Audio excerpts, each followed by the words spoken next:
Abati Dinas Basing Tree.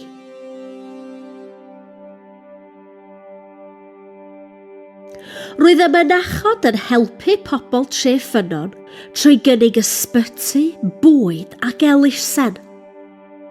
Roedd Nant Tre Ffynnon yn gwneud yn siŵr fod gan yr abati ddŵr da. Y sistersiaid oedd y bobl gyntaf i ddefnyddio dŵr y Nant i redeg y diwydiannau cyntaf yma, fel y melinau brethyn a'r melinau yd, blawd. Yn y 4edd ganrif ar 10, roedd y mynachod yn tyfu barlus ac roedd gynnon nhw ddiwydiant bragu yn gwerthu cwrw yn Rhe Ffynnon mor bell yn ôl ag 1347.